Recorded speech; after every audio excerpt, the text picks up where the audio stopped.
Close your eyes. A thunder of hooves at dawn. A leather mailbag slapping a rider's hip. A single folded letter that could change a life 2,000 miles away. That was America once. Raw, restless, and wired together by courage and stubborn logistics. Stay with me. The story of the mail is the story of the nation. When we think of the U.S. Postal Service, we imagine blue trucks, stamps, and maybe the odd mail slot jingling with bills. But the postal idea in America stretches back further than the first post office, and its roots are unmistakably practical: communication. In 1775, at the Continental Congress, Benjamin Franklin, a man who could make lightning and make friends with nearly anyone, was appointed the first Postmaster General of the colonies. The appointment was less ceremonial than it sounds. Colonists needed coordination for war, commerce, and politics. Franklin had previously run post offices in Pennsylvania and understood how to move things reliably. The early system was a patchwork sewn together from stagecoach routes, ferry crossings, and horseback roads. Mail traveled where roads existed and in fits and starts where they didn't. A letter from Boston to Savannah could take weeks, even months. The speed depended on seasons, war, brigandry, and how generous the courier felt. Far from being purely civic, the postal system in the 18th century was political theater. Control of the mails meant control of information, and in an era of revolution and fragile new governments, that mattered. Franklin brought a few simple but powerful ideas: standardizing routes, protecting mail from theft, and keeping records. Under the Articles of Confederation and later the Constitution, postal power was explicitly federalized. Congress had the authority to establish post offices. The first postal laws were practical and literal. They set prices, established post roads, which in turn encouraged road building, and allowed private contractors to bid for mail delivery. The system created expectations. Letters would be delivered, and postage would be paid, sometimes by the recipient. There were also quirks. Post riders often doubled as news carriers. Newspapers and personal letters formed a tight feedback loop shaping early public opinion. Because literacy and print culture were growing, a functioning postal system did more than move letters. It knitted a set of colonies into a political community. Even small policy choices, whether a post rider stopped at a tavern or took a newly built road, could shift where businesses clustered, where news spread fastest, and where political clubs met. The era was also full of human drama. Riders braved storms and bandits. Postmasters were local pillars who sometimes ran more like family members than faceless bureaucrats. The mailbag itself became a symbol, a leather satchel that carried not just letters, but livelihoods, promises, and occasionally the seeds of scandal. And so began the American romance with moving words across distance, slow, improvisational, and wonderfully human. The early 1800s were a time of restless growth. America was pushing west. New towns sprouted along rivers and over ridges, and each new settlement wanted a post office to anchor it to the wider world. Postmasters were often the town's energetic center. They sold stamps, posted notices, and sometimes ran the tavern next door. Routes were created almost as a civic favor. Petition the post office department, and if Congress or the Postmaster General approved, you might get a stagecoach to stop in your town. Technological and infrastructural shifts changed how the mail moved.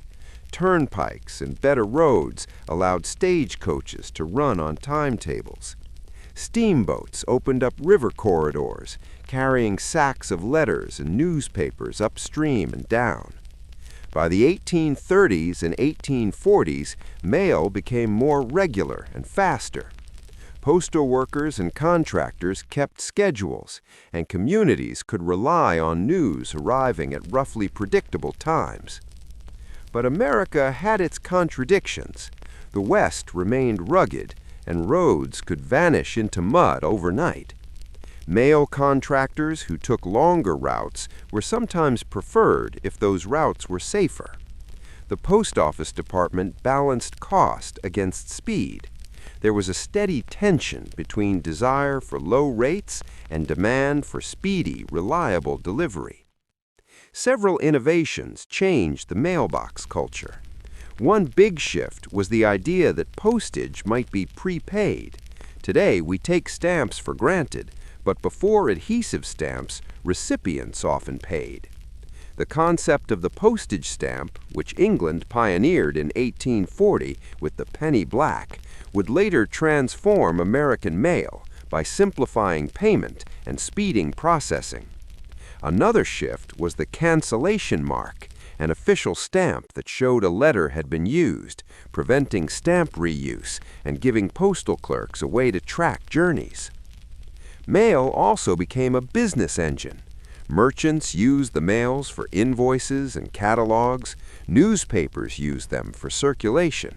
With increased mail volume, Congress and the Postmaster General had to become more systematic. Post offices multiplied across small-town America. If your county had a courthouse and a church, chances were there was a post office nearby. Overland routes, river routes, and coastal shipping all turned the postal system into a transportation network, one that would later be reshaped by rails and wires. And woven through all this were the human stories. A rider braving a snowstorm to deliver a letter that saved a relationship. A post office in a frontier town where families gathered to learn which children had letters and which did not. These small moments made mail meaningful. The postal system didn't just carry paper, it carried obligations, affections, and the rhythm of everyday American life. In the early decades of the United States, sending a letter was not a simple act. It was a negotiation. Postage was usually not paid by the person who wrote the letter, but by the person who received it. When a letter arrived, the recipient had a choice: pay the fee or refuse delivery. Many letters were never opened, not because they were unimportant, but because they were too expensive. Postal clerks calculated costs by hand. Distance mattered. The number of sheets inside the letter mattered. Rates were written directly on envelopes in ink. There were no envelopes at first. Letters were folded onto themselves, sealed with wax, and addressed on the outside. Sometimes people could recognize the handwriting and decide whether the message was worth the cost without ever breaking the seal. This system made communication slow, uncertain, and uneven. Reformers believed it discouraged ordinary people from writing. Letters were treated like luxuries rather than necessities. By the 1830s and 1840s, a growing nation demanded something better. The idea of reform did not originate in America. Across the Atlantic, Britain faced similar problems. In 1840, it introduced the penny black, the world's first adhesive postage stamp. For 1 penny, anyone could send a letter anywhere in the country. The result was immediate. Letter writing exploded. Communication became routine rather than rare. American officials paid attention. After years of debate, the United States introduced its first official postage stamps in 1847. There were only 2 designs. One featured Benjamin Franklin, the other featured George Washington. These choices were deliberate. Franklin represented communication, printing, and civic intelligence. Washington represented unity, authority, and national legitimacy. With these stamps, a quiet revolution began. Prepaid postage removed embarrassment and uncertainty. A sender could now pay in advance, seal an envelope, and drop it into the system without confrontation or refusal. The act of mailing became predictable. The post office transformed from a place of calculation into a place of trust. Soon, broader reforms followed. Distance-based pricing, once complex and confusing, began to simplify. Rates became more standardized. Envelopes grew common. Letter writing increased across all levels of society.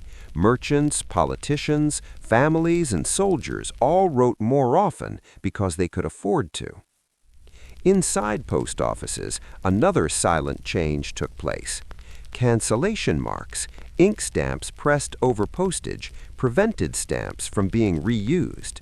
These marks recorded time and place, creating early systems of accountability. At the time, they were merely practical. Today, they are historical signatures, studied carefully by collectors. Then came electricity. The telegraph arrived like a challenge to the postal world. Messages could now travel faster than any horse or train. Many feared letters would become obsolete. Instead, a division emerged. Telegraphs carried urgency. Letters carried meaning.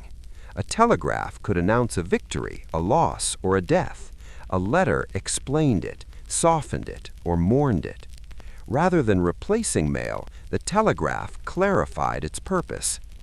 At the same time, railroads began reshaping delivery itself. Trains carried mail bags across states at unprecedented speed. Rail contracts encouraged rail expansion, and rail lines gave the post office new confidence. For the first time, delivery times could be promised, not guessed. The railway mail service introduced an extraordinary innovation: mail sorting on moving trains. Clerks worked inside rail cars, organizing letters as the landscape rushed past windows.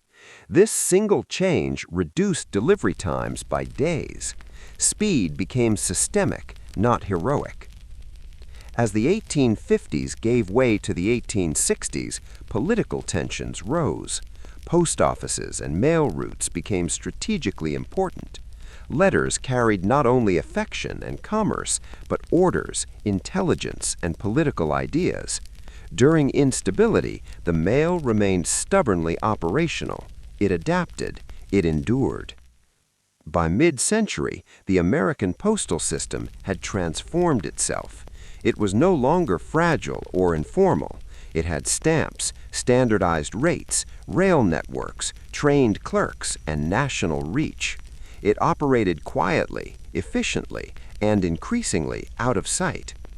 And yet, even this improved system was not enough, because Americans, having tasted speed and reliability, wanted more.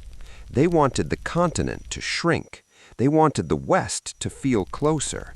They wanted mail to move not just dependably, but incredibly fast. The stage was set for the most dramatic and romantic experiment in U.S. postal history. The Pony Express was coming. By the late 1850s, America was no longer content with patience. The nation stretched from coast to coast, but communication still lagged behind geography. California had been part of the United States for over a decade, yet it felt distant, almost detached. News from Washington took weeks to arrive. Decisions felt outdated by the time they were read. Business leaders, politicians, and newspapers demanded something faster. Out of this impatience, the Pony Express was born. In April 1860, a private freight company, Russell, Majors, and Waddell, made a bold gamble. They believed that a relay of mounted riders could deliver mail from the edge of the Mississippi River to California in a fraction of the usual time, not by inventing new technology, but by perfecting speed through coordination. Their solution was simple and extreme. A chain of relay stations was built across nearly 2,000 miles of wilderness. Stations were spaced roughly 10 to 15 miles apart. At each one, Fresh horses waited. Sometimes fresh riders waited too. The goal was continuous motion, no rest, no delays. The riders were carefully chosen. They were young, often teenagers, small, lightweight, tough. The work was dangerous and everyone knew it. Riders crossed deserts, mountains, and open plains in heat, snow, and darkness. They rode through territories where roads barely existed and danger was constant. The mail itself was carried in a special leather saddle cover called a mochila, fitted with locked pockets. At each station, the mochila was transferred in seconds. The rider did not stop. The horse changed. The race continued. The result astonished the nation. Mail that once took weeks or months now crossed the continent in just 10 to 11 days. Newspapers tracked departures and arrivals. Crowds gathered to watch riders thunder into stations. The Pony Express became a living spectacle. Its imagery was irresistible. A lone rider, a lean horse, wind-cut cheeks, dust and starlight. It felt heroic even as it unfolded. But behind the romance was a harsh reality. The Pony Express was expensive. Maintaining horses, stations, and riders across such vast distances cost enormous sums. To survive, the service charged $5 per half-ounce letter, an astronomical price when ordinary postage cost 10 cents. Only governments, newspapers, and the wealthy could afford it. Financially, the Pony Express was bleeding, and time was already working against it. While riders raced across plains and mountains, another technology was advancing more quietly. Telegraph wires stretched westward, pole by pole. In October 1861, the transcontinental telegraph was completed. Messages that once demanded courage and endurance could now travel across the nation in minutes. 2 days later, the Pony Express shut down.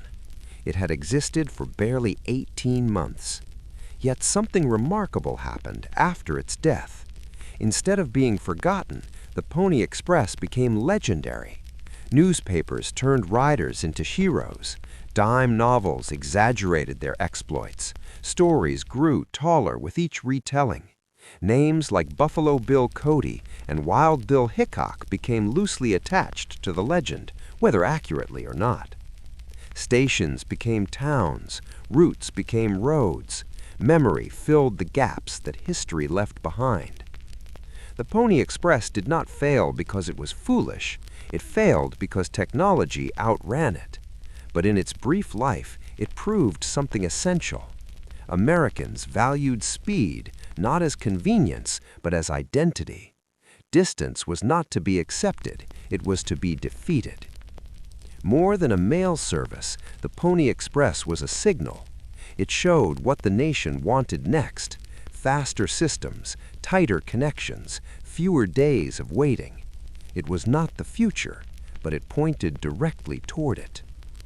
And as America turned away from horses and toward iron rails and electric wires, the spirit of the Pony Express, urgency, daring, and motion did not disappear. It simply changed form. The age of heroic riders ended. The age of industrial mail was about to begin. As the Pony Express faded into legend, the United States was pulled into a far more serious test.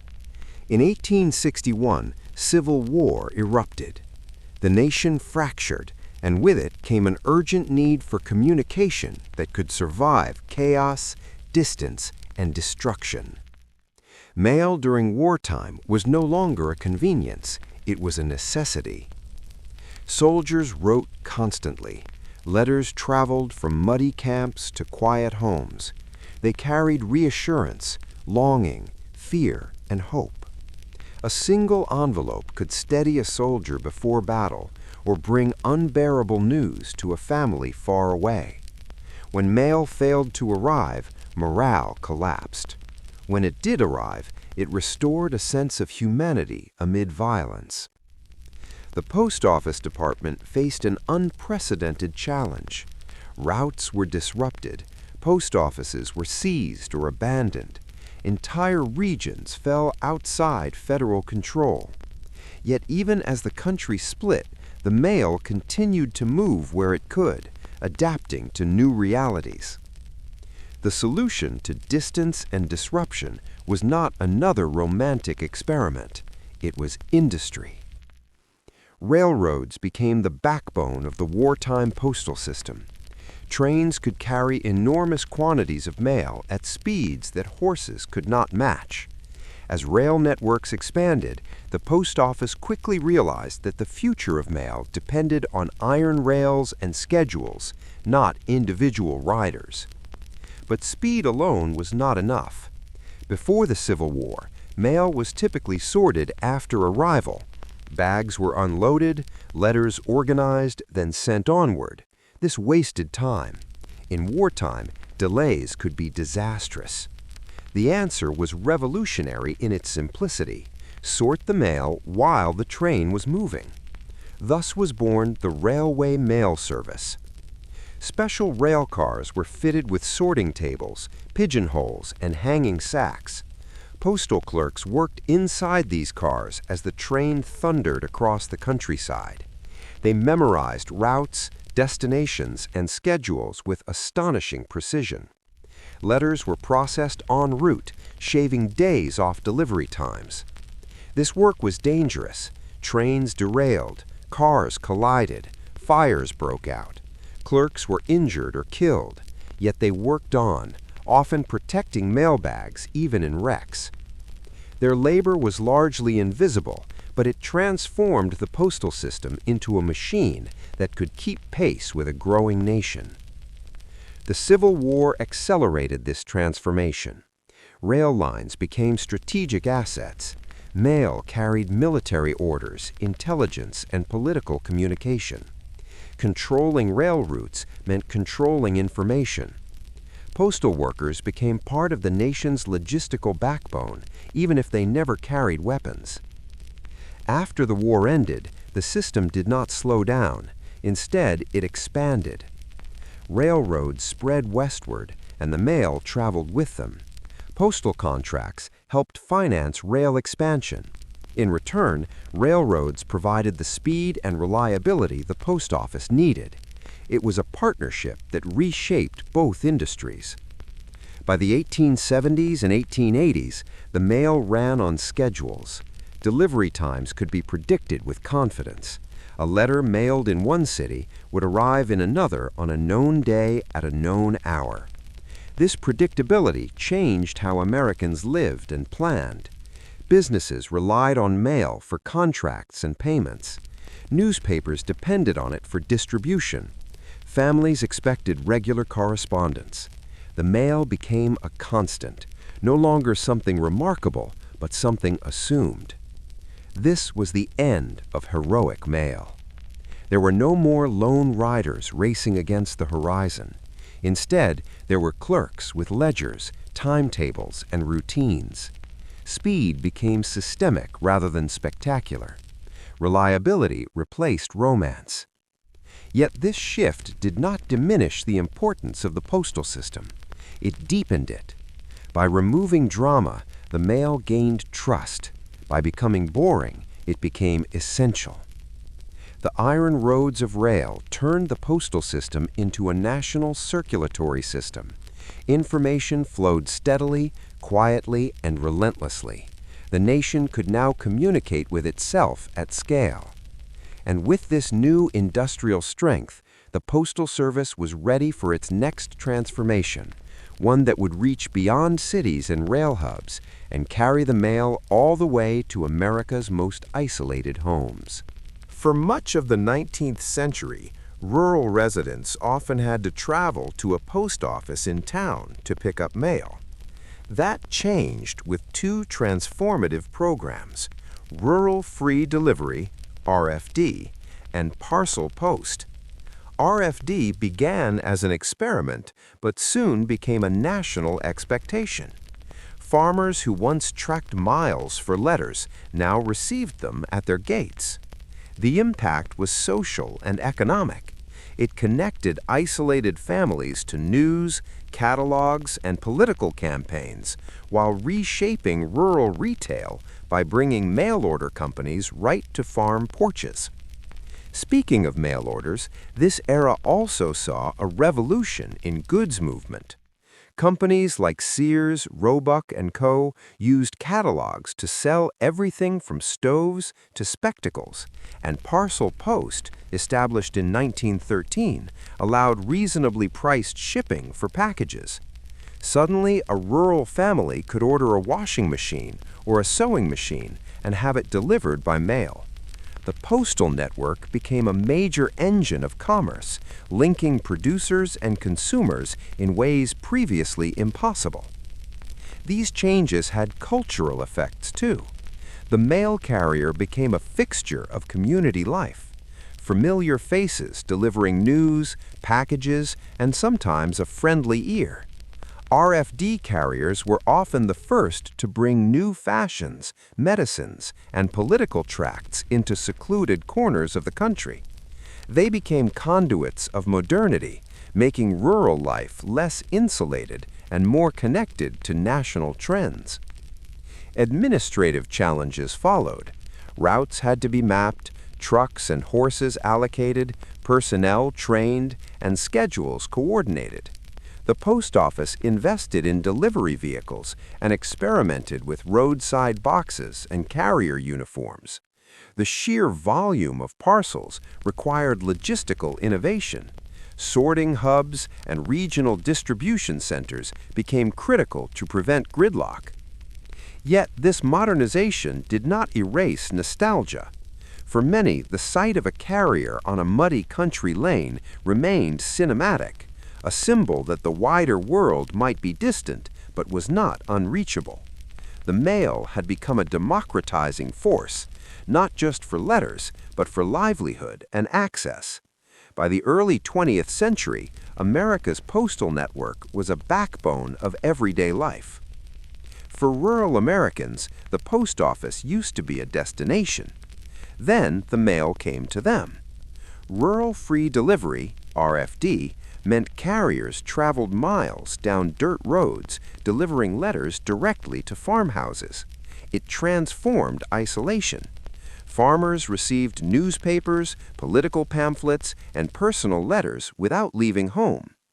Then came Parcel Post in 1913. Suddenly, mail could deliver packages cheaply. This enabled the mail-order revolution. Companies like Sears, Roebuck & Co. used catalogs to sell everything from stoves to spectacles, and Parcel Post, established in 1913, allowed reasonably priced shipping for packages. Suddenly, a rural family could order a washing machine or a sewing machine and have it delivered by mail.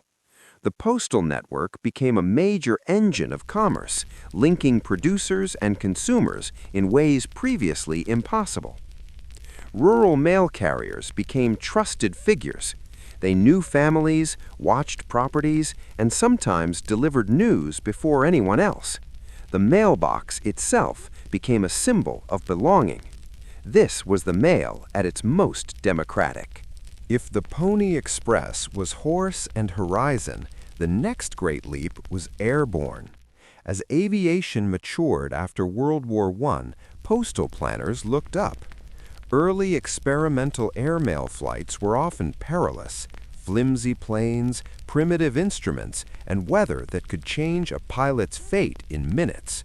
Still, the promise of cutting coast-to-coast delivery times from days to hours was intoxicating.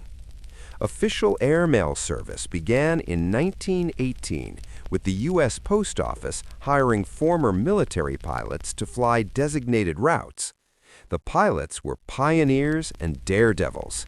Their profession was dangerous, their planes basic, and their navigation often improvised.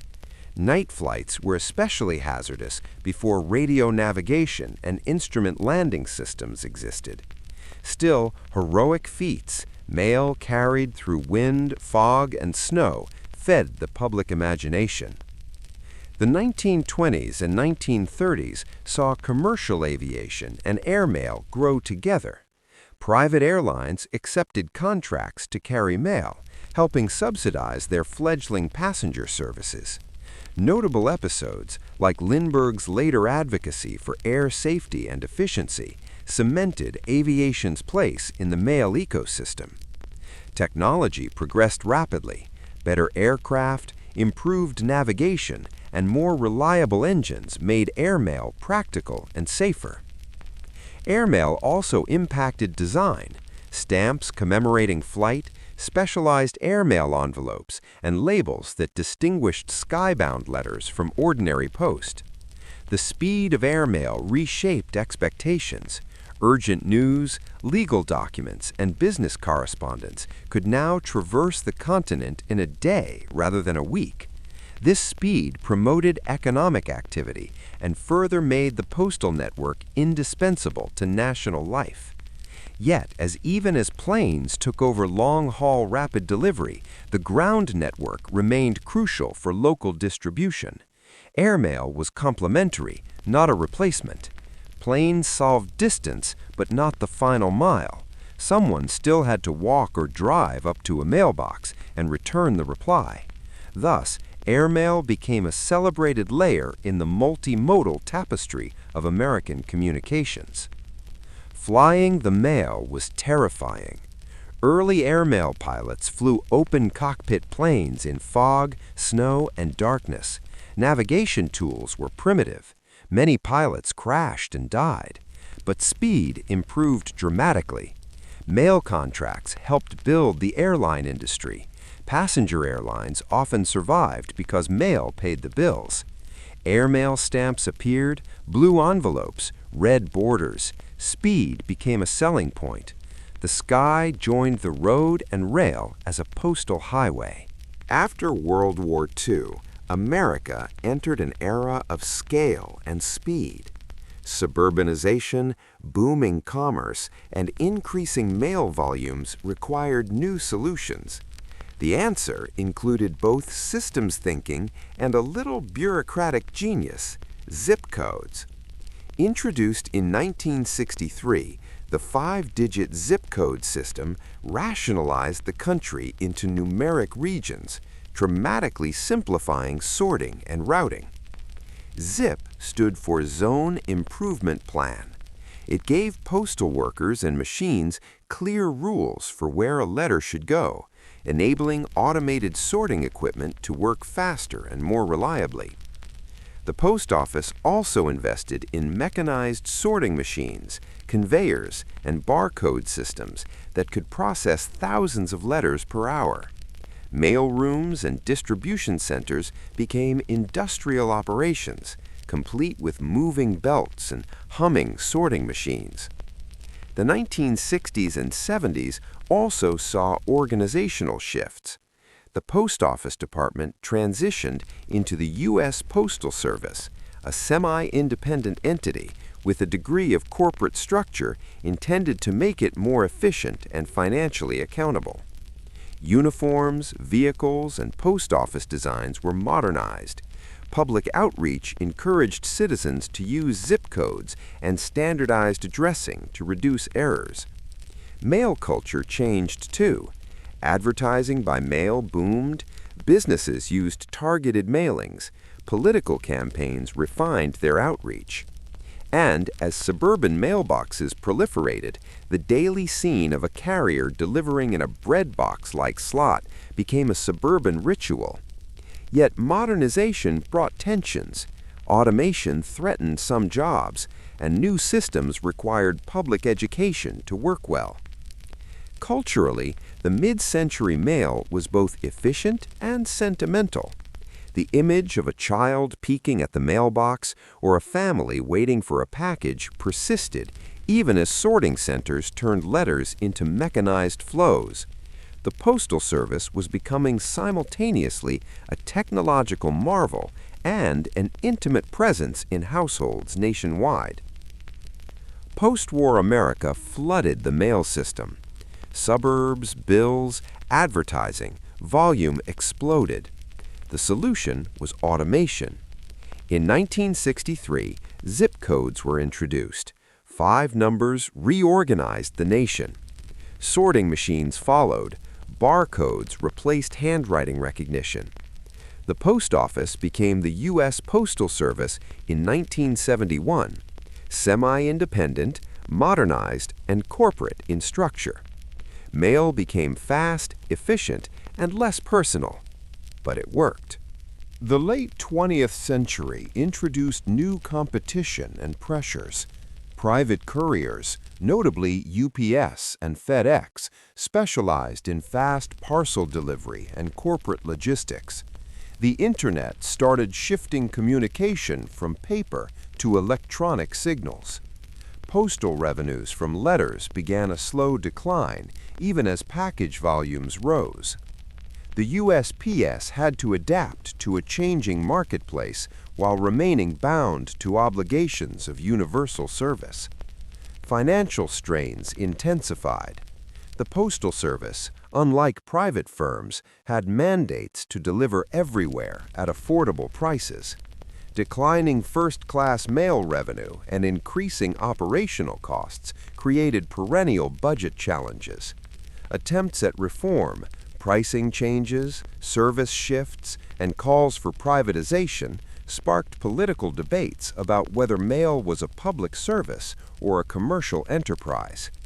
Yet innovation continued. The USPS embraced package handling, partnering with e-commerce firms and trying new services like informed delivery and tracking. At the same time, stamp collecting, philately, remained a robust hobby. Commemorative stamps honored cultural icons, anniversaries, and national achievements, even as letter volumes thinned. Stories from this era are prophetic. Post offices closing in small towns, carriers juggling more parcels, debates over Saturday delivery, and the politics of pricing. Through controversy and change, the USPS remained a civic symbol, a reminder that even as technology shifted how we talk, we still need physical things delivered. And sometimes a letter matters more than an email, precisely because it is tangible, tactile, and deliberate. Email changed everything. Letters declined, packages surged, private companies competed aggressively. USPS remained bound to universal service, deliver everywhere, no matter the cost. Financial crises followed. Political debates intensified. Yet the mail survived, adapting, absorbing e-commerce, tracking packages, modernizing quietly. What does the future look like for an institution that once relied on horseback and telegraph and later on jets and barcodes? The USPS today is a hybrid, steeped in history and grappling with modernity. Packages are booming thanks to online shopping. First-class letters are less prominent. Technology offers tools, advanced sorting, route optimization algorithms, and apps that give customers real-time tracking. At the same time, debates over funding, service standards, and the role of a national mail carrier continue in Congress and the public square. Culturally, the romance remains. Collectors hunt rare stamps, towns celebrate historic post offices, museums preserve Pony Express saddles and old mail bags smelled of leather and ink. Nostalgia is not mere sentimentality. It's recognition that mail shaped civic life. Old mail routes opened markets, connected families, and anchored towns. The physicality of mail, the texture of paper, the curl of a returned envelope has emotional heft in a world of ephemeral texts. Future possibilities are strange and interesting. Drones and autonomous vehicles could change last-mile delivery. Partnerships with e-commerce and logistics firms could shift roles but not erase the USPS's civic presence. New services, identity verification, Voting by mail logistics and community postal services could redefine what a post office means to modern citizens. At its heart, the story of the U.S. Postal Service is the story of America's desire to be connected. From Benjamin Franklin's post roads through Pony Express heroics to airmail pilots and parcel trucks, mail has been an axis around which private life, commerce, and politics turn. The leather bag, the stamp, and the mailbox are not antiques. They are living traces of a nation that kept trying to bridge distance. Today, the mail is quieter. Fewer love letters, more boxes. Algorithms optimize routes once chosen by instinct. Yet the symbolism remains. A mailbox still means connection. A stamp still carries authority. A carrier still appears, rain or heat, reminding us that America still believes in reaching everyone. From Franklin to fiber optics, the story of the mail is the story of patience. Slow, reliable, and stubbornly human.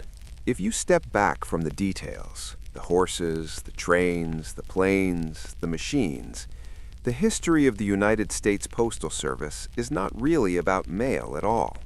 It is about connection. Before there were highways, before there were wires, before there were screens glowing in the dark, there was a simple promise that a message could travel farther than the person who wrote it. That distance did not have to mean silence. In 1775, when Benjamin Franklin accepted the role of Postmaster General, the colonies were fragile and divided. Roads were poor, travel was slow, news moved at the speed of a horse. Yet even then, leaders understood something essential. A nation cannot exist without communication. Laws, warnings, personal letters, and shared stories had to move. Without them, unity would collapse. At first, the mail crept along muddy paths. Riders carried leather bags through forests and villages. Letters were rare and precious. They smelled of ink and travel. Receiving one meant someone, somewhere, had remembered you. As the nation expanded, the mail expanded with it. Rivers became routes. Stagecoaches replaced riders. Post offices appeared in frontier towns before schools or churches. To have a post office was to exist on the map. Then came the obsession with speed. The Pony Express flashed briefly across the landscape like a spark.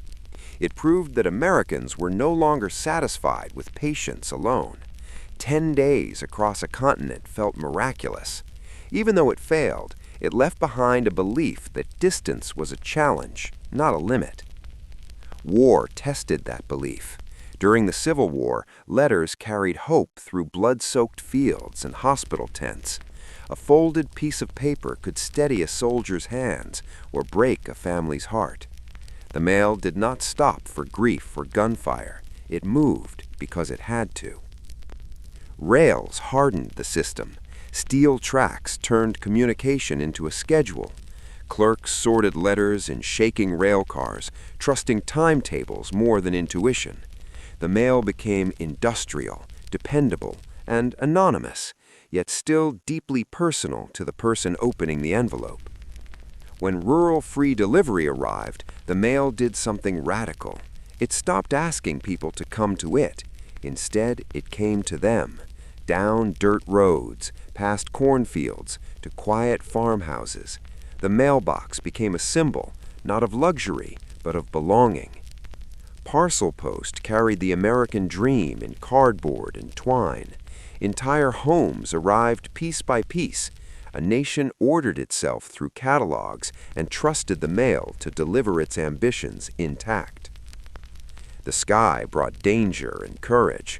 Early airmail pilots flew into fog and darkness, guided more by faith than instruments. Many did not survive, but because of them, time shrank. The country felt smaller. Machines followed. Zip codes replaced local knowledge. Sorting arms replaced human hands. Efficiency replaced familiarity. The post office became the Postal Service, a system designed not to inspire romance, but reliability.